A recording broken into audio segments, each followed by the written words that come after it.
Hi there, welcome back. And now we can finally start with the stanzas. So we'll start with the stanzas in the next video. But before that, I want to read to you a bit from the Rig Veda, and it's beautiful, and also a bit from John Gray, A Thought on Eternity. Nor aught, nor not existed. Yon bright sky was not, nor heaven's broad roof outstretched above. What covered all? What sheltered? What concealed? Was it the water's fathomless abyss? There was not death, hence was there not immortal. There was no confine betwixt day and night. The only one breathed, breathless in itself. Other than it there nothing since has been. Darkness there was, and all at first was veiled in gloom profound, an ocean without light. The germ that still lay covered in the husk burst forth, one nature from the fervent heat. Who knows the secret? Who proclaimed it here? Whence this manifold creation sprang? The gods themselves came later into being. Who knows from whence this great creation sprang? He from whom all this great creation came, whether his will created or was mute. The Most High Seer that is in the highest heavens, he knows it, or perchance aim he knows not.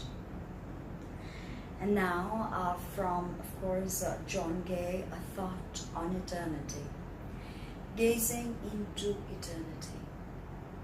Ere the foundations of the world were laid, ere kindling light the almighty word obeyed, thou wert, and when the subterraneous flame shall burst its poison and devour this flame, thou still shalt be, still, as thou wert before, and know no change, when time shall be no more. O endless thought, divine eternity. So these two stanzas are supposed to prepare us before we jump into the stanzas, these two poems, the philosophy behind that. So what is being said here? It's being said that when nothing existed, not the bright blue sky, not the heavens, nothing stretched far and wide. What was going on? What covered it all? What concealed it all when nothing was there? There was no death, because there was no life. As I told you, death and life are cyclical processes. So if there is no life, there can be no death. If there is no death, there can be no life. There can be no night without the day. There can be no day without the night. There can be no sleeping without the waking. There can be no dreaming without the sleeping. So all these are cyclical processes. But what happened when nothing existed? Okay? There was no night and day, as I already said. That one breathed breathless in itself. That one absolute beingness that I spoke about was breathing, was breathless, and breathed breathless in itself. I mean, think about it. There is breath, yet there is no breath. So this is the shunyata of the Buddhists, okay? When every potency, everything that can be conceived or cannot be conceived is encompassed in this whole, okay? And of course there was darkness, okay? Because darkness is the first code of the simulation. Darkness existed. And everything was veiled. It was gloomy because there was no light. And humans are the observers. without light playing on our eyes, we won't be able to observe anything. And we are actually the universe observing itself. So if there is nothing to observe, if there is nothing to learn and grow and experience, human beings fall into gloom. Because we are here to see, observe, feel, cry, laugh. Okay, and if you think about it, that's why we like celluloid so much. Cinema, the power of cinema is because we watch, we feel, we grow, we cry, we purge. It's probably the greatest catharsis of watching a narrative unfold. Okay, and the germ that still lay covered in the husk burst forth, one nature from the fervent heat. So this was the germ of life. Okay, I showed you all the diagrams yesterday, how, you know, the mundane circle became the circle with the dot, and then came the division into two, then came the mundane cross. So when we fall into life, right, that's how we grow and evolve. Those are the cycles, okay, the manvantaric cycles. So, but it comes all from that one absolute beingness. Everything, all the galaxies out there, all the nebulae, everything, our bodies, we are stardust, contemplating stardust. So everything is from that one source. Okay, that is the beauty of the Rig Veda. That is what Blavatsky was trying to tell us, that everything emanates from one source code. Who knows the secret? So the Rig Veda postulates that nobody knows the secrets, even the highest of the arhats, okay, up in the highest heavens.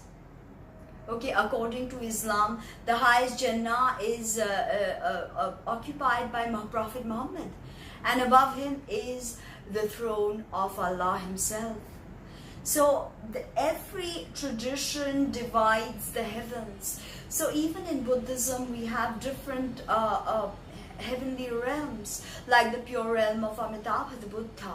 Okay, so even those Dhyani Chauhans at those highest realms may not know the secret of who is, or what is that essence, that beingness. The gods came into existence later on. They are like you and me, subject to kala or time. Okay, what is explained in the Kala Chakra Tantra. They are like you and me, angels, gods, demons. Our clock is ticking, the realm of Saturn, okay, it's ticking, and we are to return to source again. But what is that source? Can we describe it? No, we can't, because as we discussed in the previous videos, that is our human intellect cannot grasp that abstraction, cannot grasp that grandeur. Okay, so nobody knows what is that beingness. Okay, the highest of the arhats may or may not know. Who knows, right? And it's beautiful, this John Gay's thing, when he says that, and know no change when time shall be no more, endless thought, divine eternity. So when thought is no more, everything returns to source code. Everything returns to that beingness, to that Parabrahman. Okay, Parabrahman. Okay. Then from Parabrahman we have Mula Prakriti, which is the feminine principle that bursts out into creation. But what of the Parabrahman? Okay. We cannot know it. We cannot perceive it. We don't know anything about it. Okay, so join me for the next video, where I will be reading to you stanza 1, and next video I'll be reading stanza 2, so on and so forth, and then we are straight going to get into the discussion of all these stanzas. So if you like this, please share, invite your friends to subscribe yourself, and click on the notification icon, and find me on Facebook and join my group on Theosophy. It's called HPB and Theosophy. It's the largest group on Facebook that deals with this subject, and this is the first time the secret doctrine is being read by a human being for human beings. So support me in any way you can, and namaste, thank you, blessed be.